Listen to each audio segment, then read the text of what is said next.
श्री शिवाय नमस्तु भयम। दोस्तों, जैसा कि आप सभी लोग जानते हैं कि 6 मार्च 2026 यानी शुक्रवार को पड़ रही है चैत्र महीने की कृष्ण पक्ष गणेश चतुर्थी व्रत। और दोस्तों, यह वह तिथि है जो चैत्र मास में पड़ने वाली सबसे बड़ी तिथि है, क्योंकि यह शुक्रवार के दिन पड़ रही है और इसका बहुत ही बड़ा और विशेष महत्व होता है। पूज्य गुरु जी ने कहा है कि अगर कभी भी मौका लग जाए और चैत्र महीने की गणेश चतुर्थी व्रत शुक्रवार को पड़ जाए तो आप लोगों 11 चावल के दाने का उपाय तो अवश्य ही करना चाहिए। इन दोनों का संयोग बहुत ही कम आता है। इसी के साथ में गुरु जी ने अपने शिव पुराण कथा में बताया है कि इस दिन आपको 11 चावल दाने का उपाय तो आपको अवश्य ही करना चाहिए, क्योंकि ऐसा दिन पूरे साल में सिर्फ एक ही बार आता है। और दोस्तों, आप सभी लोग जानते हो कि शुक्रवार गणेश चतुर्थी का अगर सबसे बड़ा कोई उपाय है तो वह 11 चावल के दाने वाला उपाय है। तो दोस्तों, इस शुक्रवार गणेश चतुर्थी के दिन आप लोगों को इस 11 चावल दाने वाले उपाय को जरूर करना है। बहुत सारे लोग होंगे जिन लोगों ने इस उपाय को ना किया हो, मतलब पूरा साल निकल गया, उन्होंने किसी भी दिन इस 11 चावल के दाने वाले उपाय को ना किया हो। पर दोस्तों, आपके पास एक आखिरी मौका बचा हुआ है जो कि 6 मार्च शुक्रवार गणेश चतुर्थी के दिन है। तो इस दिन आप लोगों को इस वाले उपाय को जरूर कर लेना है।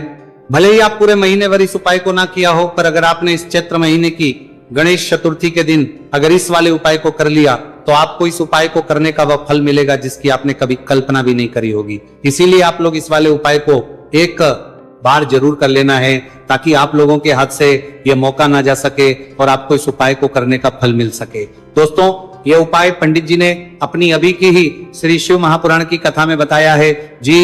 इस उपाय को आज हम आपको बहुत अच्छे से समझाने वाले हैं। इस वीडियो को देखने बाद इस उपाय को समझने के लिए आपको कोई और वीडियो को देखने की जरूरत नहीं पड़ेगी। तो चलिए दोस्तों, उपाय को शुरू करते हैं। देखिए, ये इस चैत्र महीने के शुक्रवार गणेश चतुर्थी के दिन ये इतना खास होता है, इतना महत्वपूर्ण होता है, देखा गया है। कभी कभी बड़े बड़े पूजा पाठ अनुष्ठान से जो मनोकामना पूर्ण नहीं होते, वह चैत्र महीने के शुक्रवार गणेश चतुर्थी के दिन एक छोटे से उपाय करने से ही आपकी मनोकामना पूर्ण हो जाती है।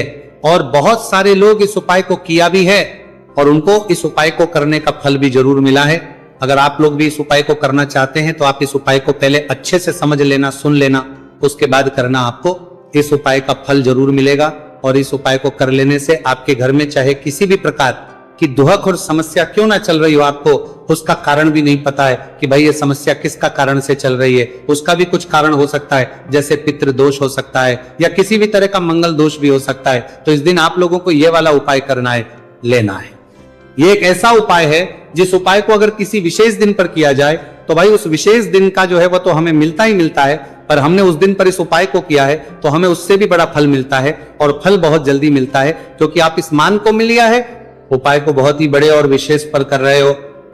तो चलिए उपाय के बारे में बात करते हैं, लेकिन उससे पहले आप लोगों को यह जानना आवश्यक है कि आखिर यह उपाय किस समय करना है, किसको करना है और कैसे करना है। तो चलिए हम आगे आपको वीडियो में एक एक करके बताए देते हैं। लेकिन उससे पहले अगर आप लोग हमारे चैनल पर पहली बार आए हैं या फिर मेरी आवाज आज पहली बार सुन रहे हैं तो हमारे चैनल को सब्सक्राइब जरूर कर लेना और इस वीडियो को करके कमेंट बॉक्स में श्री शिवाय नमस्तु भयम ओम नमः शिवाय जरूर टाइप कर देना। तो दोस्तों, इस 11 चावल के दाने वाले उपाय को हमें इस शुक्रवार गणेश चतुर्थी के दिन कैसे करना है, किसको करना है, किस समय करना है और कहां पर करना है, ये सारे सवालों के जवाब आपको इस वीडियो में मिल जाएंगे। और जो ये वीडियो देखेगा भाई, उसको 11 चावल के दाने वाला उपाय जरूर करना चाहिए, क्योंकि इस दिन एक चावल के दाने का बहुत ही बड़ा और विशेष महत्व होता है। और जब बात आ जाए 11 चावल के दाने की तो ये सोने पर सुहागा वाली बात हो जाती है और ये एक बहुत ही बड़ा उपाय हो जाता है इस शुक्रवार गणेश चतुर्थी का। तो अब दोस्तों, इस 11 चावल के दाने वाले उपाय को आखिर करना किसको है, सबसे पहले हम लोग वो बात जान लेते हैं। तो देखो, घर की जो बड़ी माताएं बहनें होती हैं, उन माताओं बहनों में से कोई भी एक बड़ी माता बहन इस वाले उपाय कर सकती है। और दोस्तों, अगर आप चाहे तो अपने घर में से सभी सदस्यों को भी इस उपाय को करवा सकते हैं। अगर किसी व्यक्ति की खुद की कोई मनोकामना है, खुद की कोई दुख और परेशानी है जो कि वो अपने लिए ही करना चाहता है, इस वाले उपाय को तो वो खुद अपने लिए भी कर सकता है। बाकी अगर कोई घर में से ऐसा है जो कि अपने पूरे घर परिवार की सुख और शांति के लिए ये वाला उपाय करना चाहता है तो भाई वो भी कर सकता है, उसमें भी कोई दिक्कत वाली नहीं है। कहने का मतलब यह है कि इस उपाय को हर एक सदस्य भी कर सकता है और पूरे घर परिवार के सदस्य के लिए, घर की बड़ी माताओं बहनों में से कोई एक माता बहन भी कर सकती है। माताएं बहनें अगर घर में उपस्थित ना हो या वह ये वाला उपाय ना कर पा रही हो तो फिर घर का कोई बड़ा सदस्य भी इस 11 चावल के दाने वाले उपाय को कर सकता है, चाहे फिर वह पुरुष ही क्यों ना हो, उसमें कोई भी दिक्कत वाली बात नहीं है। अब दोस्तों, इस 3 बल के दाने वाले उपाय को हमें करना कहां पर है?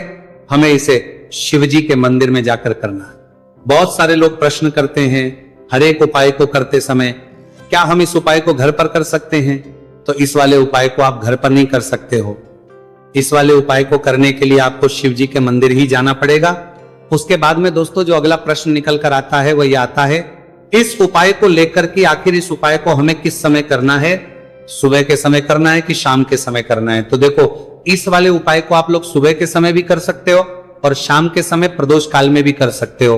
अब अगर आप पूछो कि भाई सबसे उत्तम समय कौन सा रहेगा इस 31 चावल के दाने वाले उपाय को करने का, तो हम आपसे बस यही कहेंगे कि इस उपाय को आप सुबह के समय करेंगे तो ज्यादा बेहतर होगा। बाकी अगर प्रदोष काल शाम के समय भी करेंगे तो भी अच्छा होगा, उसमें कोई भी दिक्कत वाली बात नहीं है। तो अब दोस्तों अगली सबसे बड़ी और महत्वपूर्ण बात आती है, वह ये आती है कि सुबह अगर हम उपाय को करेंगे तो हमें कितने बजे से लेकर कितने बजे तक के बीच में करना है, और शाम के समय प्रदोष काल में करेंगे तो हमें कितने बजे से लेकर कितने बजे के बीच में करना है। तो देखो, सुबह जितनी जल्दी हो सके आप उपाय को करने की कोशिश करना। बाकी अगर किसी कारणवश लेट भी हो जाओ, थी देर भी हो जाए, तो 10 या 11 बजे तक भी आप उपाय कर लेना, पर 12 बजे से ज्यादा देरी ना हो, ठीक है? इस बात का ध्यान रखना। उसके बाद में दोस्तों अगर शाम के समय प्रदोष काल की बात करें, प्रदोष काल का जो समय है होता है वह शाम के 6 बजे से शुरू हो जाता है। मतलब शाम के 6 बजे से लेकर 7 बजे के बीच का जो समय होता है, यह समय प्रदोष काल का समय होता है। पर अभी जो मौसम चल रहा है, इस मौसम में जो है शाम बहुत देरी से होती है, तो आप इस उपाय को 7 या 8 बजे के बीच में भी कर सकते हो। मतलब शाम के 6 बजे से 8 बजे के बीच में आप कभी भी इस वाले उपाय को कर सकते हो, उसमें कोई भी दिक्कत वाली बात नहीं है। अब दोस्तों यहां पर इस उपाय को लेकर एक और सबसे बड़ी बात यह निकल कर आती है कि इस 11 चावल के दानों को हमें लेना कहां से होता है, और हमें इस उपाय को करने के साथ में क्या और कुछ भी सामग्री ऐसी होती है जो शिव जी के मंदिर लेकर जानी पड़ रहती है। तो देखो यहां पर हम आपको बता दें, सबसे पहले आप लोग ये जान लो कि ये जो 3 चावल के दाने वाला उपाय है, सिर्फ और सिर्फ आप उपाय की सामग्री लेकर कभी भी शिव जी के मंदिर मत जाना, क्योंकि हमें भगवान के सामने यह नहीं दर्शा है कि अगर हम भगवान शिव जी के मंदिर आए हैं तो अपने फायदे के लिए आए। तो इसलिए जो भी पूजन सामग्री है, उपाय सामग्री है 11 चावल के दाने, इसके साथ में आपको पूजन सामग्री भी जरूर लेकर जाना है। देखो, अगर सुबह के समय उपाय कर रहे हो तो सीधी सी बात है, 1 लोटा जल तो आप लेकर जाओगे ही जाओगे। वही 1 लोटा जल अगर मिट्टी का जल हो तो बहुत अच्छा रहेगा। मिट्टी का जल कैसे बना आता है, इसके लिए हमने पहले से बहुत सारी वीडियोस बना दी है आपके पास। इस दिन एक आखिरी मौका रहेगा आपका मिट्टी का जल शिव जी पर चढ़ने का और उपाय को करने का, बहुत बड़ा आपको इस दिन फल मिलेगा। तो इसीलिए इस दिन हो सके तो भाई मिट्टी का जल चढ़ाना, तो अपने साथ में कम से कम 1 लोटा जल तो आपको लेकर जाना ही जाना है। अगर मिट्टी का जल नहीं है तो घर का जल भी आप इस्तेमाल कर सकते हो। इसके अलावा जो भी पूजन सामग्री है, देखो 11 के दाने ये अलग आपके रहेंगे और जो आपकी पूजन सामग्री रहेगी वो अलग रहेगी। पूजन सामग्री में आप जो भी चीज लेकर जाना चाहे वो लेकर जा सकते हैं, बेलपत्र भी लेकर जा सकते हैं, उसमें कोई भी दिक्कत वाली बात नहीं है। वहीं अगर हम बात करें शाम के समय की, तो शाम के समय शिवजी पर जल नहीं चढ़ता है, इसीलिए शाम के समय आप लोग एक दीपक तैयार कर लें जो कि गोल तीखा आटे का, शुद्ध देसी गाय का घी का होगा, है ना। इस बात का आप लोगों को ध्यान करना है। और इस दीपक को आपको घर से जलाकर नहीं लेकर जाना है, भगवान शिवजी के मंदिर में जाकर ही जलाना है। इस बात का भी आप लोगों को ध्यान रखना है। अब दोस्तों यहां पर हमें इस बात को समझना है कि ये 11 चावल के दाने हमें लेना कहां से है। क्या हमें दुकान से लेकर आना है या हमें अपने घर से लेना है या कहां से लेकर आना है, और कौन से चावल लेना है, क्योंकि चावल भी बहुत प्रकार के होते हैं। तो देखो, इन सभी सवालों के जवाब आप लोग एक बात में सुन लो कि भाई जो उपाय है, इस उपाय में आपको ये नहीं देखना है कि भाई कौन से चावल है, कौन से चावल नहीं है। बस जो भी चावल ले रहे हो वो चावल का दाना सबूत होना चाहिए, मतलब साबुत होना चाहिए, टूटा हुआ नहीं होना चाहिए, कटा पीटा नहीं होना चाहिए। यह बात आपको ध्यान रखना है। बाकी आपका चावल बासमती हो या सादा चावल हो या कोई सा भी चावल हो, उसमें कोई भी दिक्कत वाली बात नहीं है। तो सीधी सी बात है कि आपके घर के रसोई घर में जहां पर आप बनाते हो, वहां पर जो भी चावल आपके उपस्थित हो, उन चावलों में से अपनी एक कटोरी भर लेना या एक मुट्ठी चावल अलग से निकाल कर रख लेना, क्योंकि हम 11 चावल ही यहां पर इस उपाय में लेने वाले हैं। तो हमें ये चावल के दाने गिनकर निकालने पड़ेंगे, इस बात का आप लोगों को ध्यान रखना है। तो अपने उस चावल की कटोरी में से या चावल में से 11 ऐसे चावल के दाने आप लोग निकाल लो जो कि टूटे हुए ना हो, कटे पीटे ना हो, कोई दाग ना लगा हुआ हो, है ना। अच्छे साबुत चावल के दाने 31 दाने आप लोग निकाल कर रख लो और इन्हें किसी भी एक कागज की पड़िया में या किसी एक छोटी सी कटोरी में आप लोग रख लो, ताकि यह सुरक्षित रहे, आपके एक भी चावल का दाना इधर उधर ना हो और आपका उपाय भी पूरा अच्छे से हो जाए। तो भाई जैसे ही आपका उपाय की जो सामग्री है 11 चावल के दाने ये तैयार हो जाते हैं, उसके बाद में आपको जो भी अपनी पूजन सामग्री है सुबह समय कर रहे हो, तो एक लोटा जल और एक बेलपत्र या पूजन सामग्री जो लेकर जाना चाहो उसकी भी तैयारी कर लेना। और शाम के समय जा रहे हो तो भाई अपना जो दीपक है उसे तैयार कर लेना, ठीक है। और उपाय को करते समय शुद्धता का विशेष रूप से ध्यान रखना, ठीक है। सुबह सुबह स्नान करने के बाद ही उपाय को करने की आप लोग तैयारी करना। उसके बाद अगर शाम के समय की बात करें तो शाम के समय आपको स्नान करने की जरूरत नहीं है, पर शुद्धता ध्यान रखना है, आपको स्नान तो नहीं करेंगे। आप हाथ मुंह धोकर भी इस वाले उपाय को शाम के समय प्रदोष काल में कर सकते हैं, इसमें कोई दिक्कत वाली बात नहीं है। तो आप अपने उपाय की पूरी सामग्री तैयार करके आपके पास ही में जो आपका शिव मंदिर हो वहां पर पहुंच जाइए। सबसे पहले शिव मंदिर में जाकर आप लोगों को उपाय नहीं करना है, पहले भगवान के दर्शन करना है, भगवान से आशीर्वाद प्राप्त करना है, फिर शिव जी की शिवलिंग के पास में आना है। शिवलिंग के पास में आने के बाद जो पूजन सामग्री लेकर आए हुए हैं, जैसे कि सुबह गए हुए होंगे तो एक लोटा जल और जो भी पूजन सामग्री लेकर आए हैं आप उनसे भगवान शिव जी की पूजन कीजिए। सबसे पहले तो एक लोटा जल ही चढ़ेगा, फिर आपको एक बेलपत्र श्री शिवाय नमस्तुभयम का जाप करते हुए शिवलिंग पर चढ़ा देना है। उसके बाद में आपकी पूजन सामग्री चढ़ेगी। उसके बाद में अगर दोस्तों शाम के समय अगर आप इस उपाय को कर रहे हो तो अपने साथ कम से कम एक जो दीपक है गोल बाती का जो आप अपने साथ में लेकर गए हो, उस दीपक को मंदिर में जाकर अपनी माचिस से जलाना है और उस दीपक को शिवलिंग के पास में रखना है, ठीक है। इस दीपक को रखने के बाद ही आप लोगों को अपना ये वाला उपाय शुरू करना है। और दीपक को ज्यादा पास में मत रखना, वैसे भी गर्मी पड़ रही है, भगवान शिव जी को आंच नहीं लगनी चाहिए, है ना। तो भाई जैसे ही आपकी पूजा अर्चना हो जाती है आप भगवान शिव जी को प्रसन्न कर लेते हैं। उसके बाद शिवलिंग के पास ही में आप कहीं पर बैठ जाइए, सामने या आसपास जिस जगह पर आपको बैठना हो वहां पर बैठ जाइए और अपने वह 11 चावल के दाने अपने सामने निकाल कर रख लीजिए, क्योंकि अब यहां पर उपाय को यहां पर करने की आपको तैयारी करना है। और इस तरीके से जब आप उपाय करेंगे, पूजन सामग्री करने के बाद, पूजन अर्चना करने के बाद, तो आपको उपाय का फल बहुत जल्दी और बहुत होकर मिलेगा। तो अपने चावल के अपने सामने निकाल कर रख लेना।